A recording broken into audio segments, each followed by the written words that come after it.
बहुत सादर प्रणाम और बाकी सारे दोनों सीनियर लीडरशिप को भी मेरा सादर प्रणाम। हमारे ज़िला अध्यक्ष कैप्टन साहब और बाकी जितनी भी यहाँ पे ज़िला के लोग हैं, मुख्य लोग हैं, उन सबको भी सादर प्रणाम। आज हम एक बहुत ही महत्वपूर्ण प्रेस कॉन्फ्रेंस के लिए यहाँ पे बैठे हैं, जिसमें कि जाकड़ा जी हमें बताएंगे कि जो नाम बदला गया है मनरेगा का, जिसपे कि कांग्रेस और जो भी विपक्ष इंडी गठबंधन हंगामा कर रहा है, वो कितना अनैतिक हंगामा करने की कोशिश कर रहा है और बिना बात का। आज हमें गर्व होना चाहिए कि आज मोदी सरकार जो है 100 दिन जो 100 दिन मिलते थे लेबर्स को, हमारे उन सारे भाइयों को आज 125 दिन मिल रहे हैं। और मेन बात ये है कि इनको दिक्कत है राम के नाम पर। कांग्रेस को जो आपत्ति है वो राम के नाम पे है। जब राष्ट्रवाद की बात करते हैं तब इनको दिक्कत होने लगती है। मैं आदरणीय जाकड़ा जी से निवेदन करूंगी कि हमें इस पे पूर्ण रूप से विचार दें। सभी पत्रकार छायाकार बंधुओं का आज की प्रेस वार्ता में स्वागत अभिनंदन है। पिछले संसद सत्र के अंदर पहले जिस योजना को नरेगा के रूप में शुरू किया गया था, बाद में उसके नाम के साथ महात्मा गांधी का भी नाम जोड़ दिया गया, मनरेगा किया गया। पूरे देश से जो फीडबैक आई, उस आधार के ऊपर इस योजना में बहुत ही महत्वपूर्ण मूलभूत संशोधन किए गए, जिन संशोधनों को लेकर विपक्ष जो है देश की जनता को भ्रमित करने का काम कर रहा है।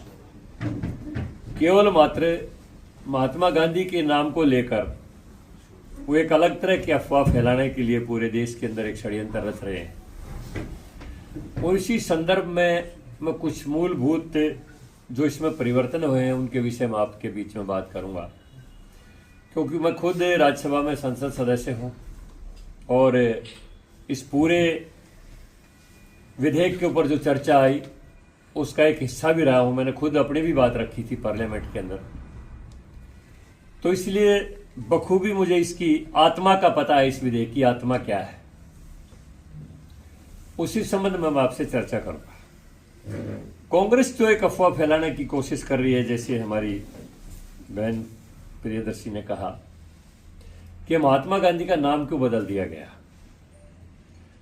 भारतीय जनता पार्टी सरकार की, मोदी जी के नेतृत्व की सरकार की नामों को बदलने की इस विषय में कोई रुचि नहीं है। वो नाम तो हमने बदले हैं जो औपनिवेशिक दासता के चिन्ह थे। कोई अगर योजना किसी अंग्रेज के नाम पर चलती थी, कोई योजना किसी आक्रांता के नाम पर चलती थी, कोई सड़क का नाम भी अगर किसी आक्रांता के नाम पर था, तो उस औपनिवेशिक दासता के चिन्हों को तो भारत सरकार ने मोदी जी के नेतृत्व में मिटाया है। राजपथ का नाम करते हुए पथ किया गया। वहां पर जॉर्ज पंचम की जगह जहां उनका स्टैच्यू लगता था, वहां पर नेताजी सुभाष चंद्र बोस का स्टैच्यू लगाया गया। आइलैंड्स के नाम अंडमान निकोबार में नेताजी सुभाष के चंद्र बोस के नाम पर आइलैंड का नाम किया गया। सावरकर जिन्होंने 11.5 साल अंडमान निकोबार जेल के अंदर यातनाएं सही, देश के लिए लड़ाइयां लड़ी, उनका स्टैचू वहां पर अंडमान निकोबार में सेलुलर जेल के अंदर लगाया गया। विपक्ष ने उनके ऊपर भी आपत्ति की थी कि यहां पर नेताजी का नाम क्यों रख दिया गया, देश तो आजाद गांधी ने करवाया था। यहां पर सावरकर का स्टैच्यू क्यों लगा दिया गया, उन्होंने अंग्रेजों से माफी मांग ली थी। मैंने उस समय भी पार्लियामेंट में इस विषय में कहा था कि सावरकर जी 11.5 साल जिस जेल की कोठरी में रहे हैं, मैं वहां 3 बार जाके आया हूं, देख के आया हूं। मैं तुम 11 दिन रह के दिखाओ। जिस तरह से एक बैरिस्टर होने के नाते उनको कोल्लू में जोत के रहे कोड़े लगाए जाते थे, तेल निकालने का काम उनको दिया जाता था, मैं तुम 2 दिन तो रह के दिखाओ एक बार।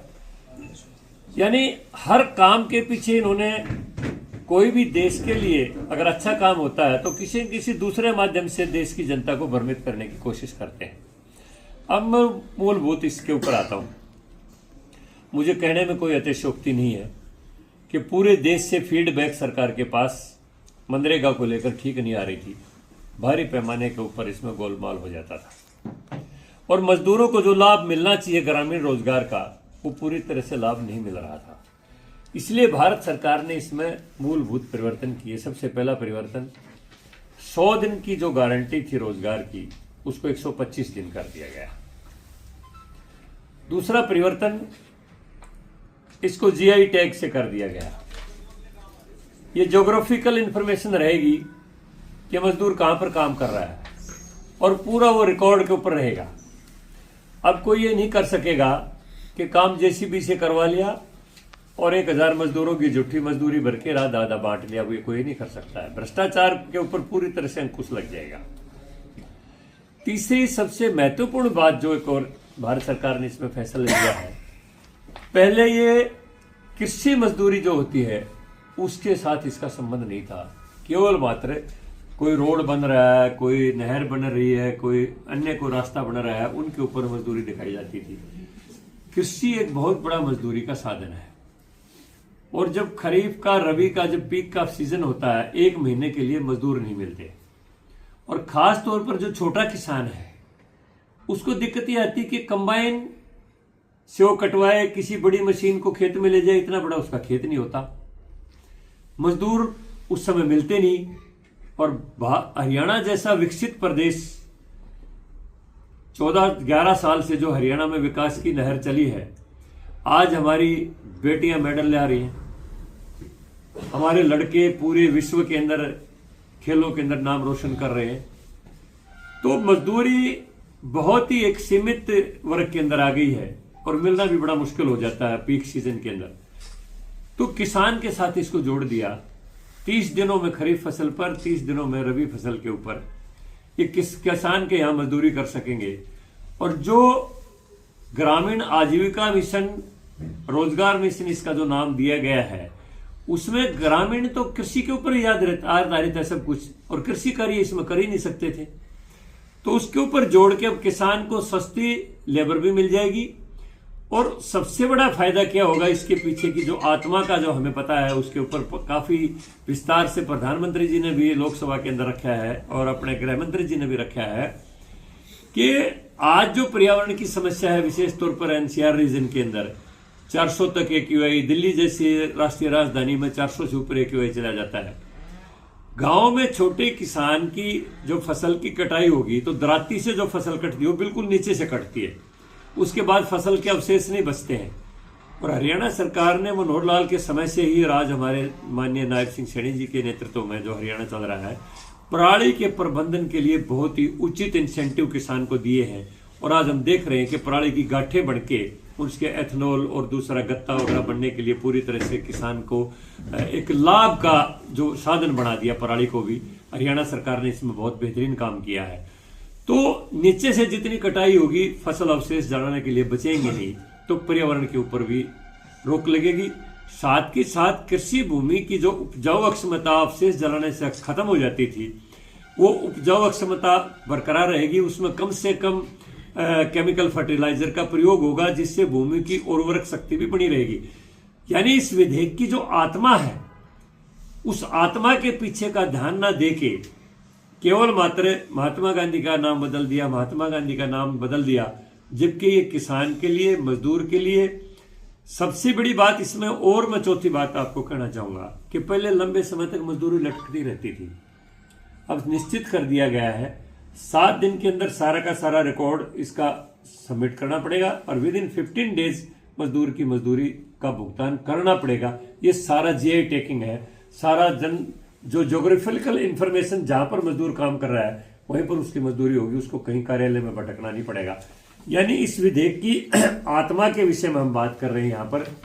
जो महात्मा गांधी के नाम का ना बदलने का कोई मंशा सरकार की थी और ना इसके पीछे कोई ऐसा मकसद था, केवल मात्र हमारे देश के किसान को, हमारे देश के मजदूर को उसकी पूरी मजदूरी मिले, गांव के अंदर पूरी आजीविका मिले, रोजगार मिले और उस रोजगार की गारंटी के साथ साथ उसकी मेहनताना समय के ऊपर मिले। और जो लोग मनरेगा के नाम पर करोड़ों रुपए का जो भ्रष्टाचार हो जाता था, साइफनिंग हो जाती थी फंड्स की, ये उसके ऊपर रोक लगे। एक दूसरी बात जो एक और जो विपक्ष भ्रमित कर रहा है कि पहले 90% जो है वो पैसा सेंट्रल गवर्नमेंट देती थी और 10% राज्य देते थे। जितने भी हमारे पूर्वोत्तर के राज्य हैं, जिसमें अरुणाचल प्रदेश, मेघालय, त्रिपुरा, मणिपुर, ये सारे के सारे पूर्वोत्तर के राज्य हैं, उनमें वही है 10% का रहेगा उन राज्य सरकारों का, और केंद्र का 90% रहेगा। और जितने केंद्र शासित प्रदेश हैं उनमें भी वही रहेगा। जो दूसरे प्रदेश हैं उनमें 40% बेशक राज्य को देना पड़ेगा, लेकिन केंद्र सरकार ने अपना बजट पहले से ज्यादा बढ़ा के दिया है। और इसका सबसे बड़ा सबूत है कि कांग्रेस ने जो दिया था, कांग्रेस के समय में जो भुगतान किया गया था, वो भुगतान जो है पूरे समय में 11 करोड़ 74 लाख रुपए का भुगतान उन्होंने किया था। और जबकि मोदी सरकार आने के बाद 8 करोड़ 53 लाख रुपए का भुगतान तो किया जा चुका है।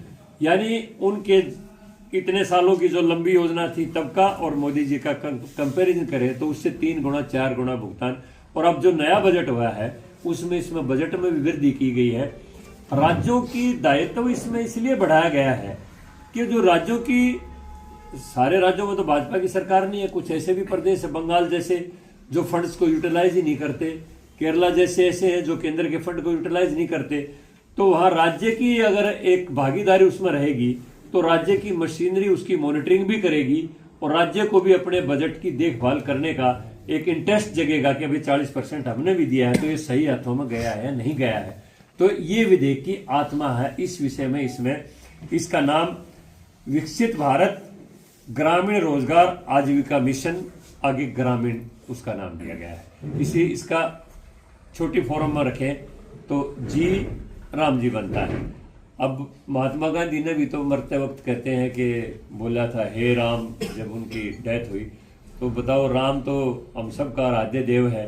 महात्मा गांधी भी तो रोजाना राम राम ही लिखते थे, रोजाना उन्हीं की पूजा करते थे। तो इसमें पता नहीं राम से कांग्रेस को क्या तकलीफ होती है। और राम मंदिर का भी विरोध करते हैं, वो वंदे मातरम का भी विरोध करते हैं। जो भी राष्ट्रीय एकता की बात आती है, औपनिवेशिक दास्ता को हटाने की बात आती है, हर चीज के ऊपर एक विरोध करने का एक स्वभाव उनका जो बन गया है वो बदले, जनता को भ्रमित ना करें।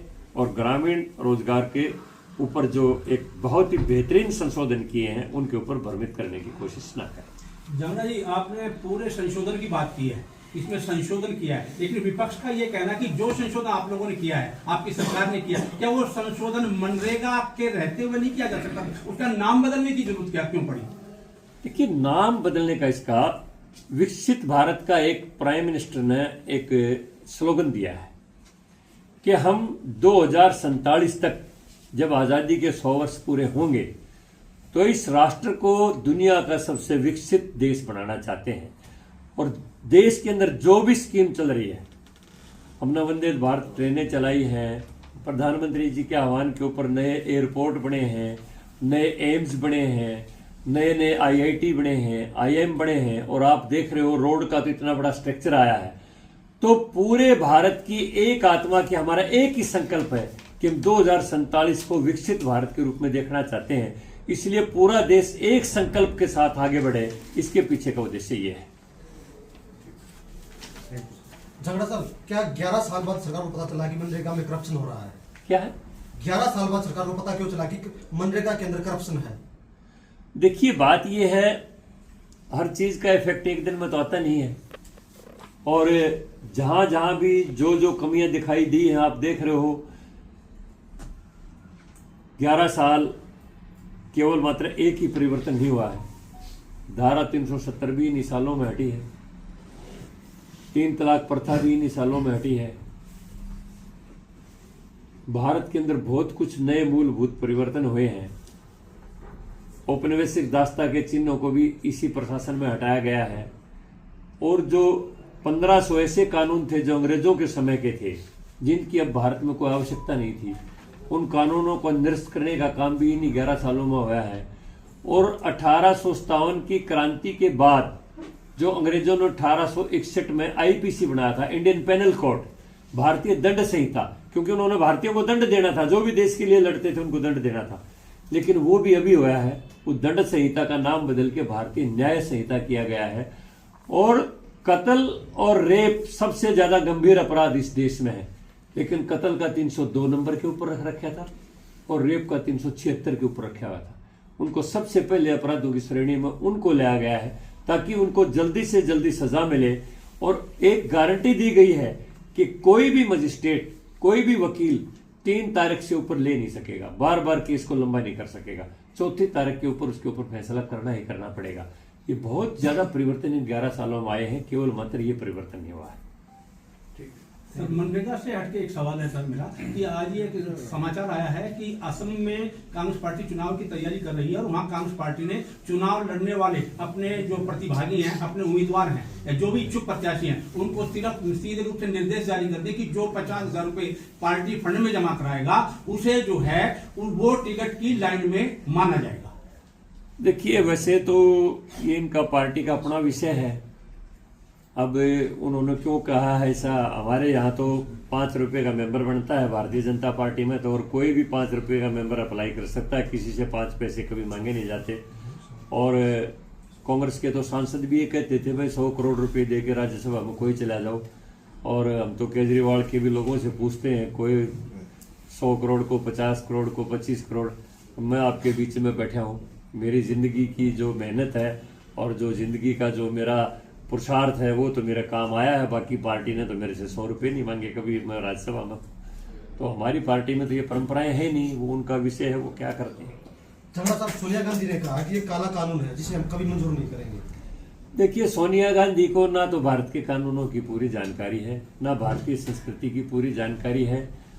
और सोनिया गांधी और राहुल गांधी अगर के भारत के बारे में कोई बात करते हैं, उनसे वंदे मातरम की 2 लाइन कहलवा लो, उनको पूरा जनगण मन कहलवा लो, वो भी नहीं कह पाएंगे वो। इसलिए सोनिया गांधी, राहुल गांधी के तो ऊपर कोई टिप्पणी करने की जरूरत नहीं है। जांगड़ा साहब, आपकी पार्टी की नेता है मेनका गांधी, उन्होंने कहा है कि जो पटाखे छुटाते हैं उनको देशद्रोही कहा है। क्या है? आपकी पार्टी की नेता है मेनका गांधी, पटाखे छुटाने वालों को उन्होंने देशद्रोही कहा है। मैंने पढ़ा नहीं है, देखो मैं इसके ऊपर इसलिए टिप्पणी नहीं करता मेनका जी का, ये मैंने बयान कभी पढ़ा नहीं। जांगड़ा साहब, अभय चौटाला है या इंडियन नेशनल लोकदल आपके ऊपर बड़ा आक्रामक हैं। वो कहते हैं कि जांगड़ा साहब जानबूझकर विवादित बयान देते हैं। पिछले दिनों आपने चौटाला साहब के बारे में भी कहा था, तो क्या कारण है ये? बात ये है, उसके विषय पर तो बहुत लोगों ने बोला है और मैं कोई विवादित बयान देता भी नहीं हूँ। कोई सच्चाई को अगर विवादित मानता हो तो ये उसकी अपनी मानसिक कमजोरी है। इधर आपका बयान आया था कि जातिगत जो जहर हरियाणा में जो गोला है जो शुरू किया है वो आज तो मनरेगा के ऊपर कंसंट्रेट कर लो, लिया वो तो पुराना इशू। एक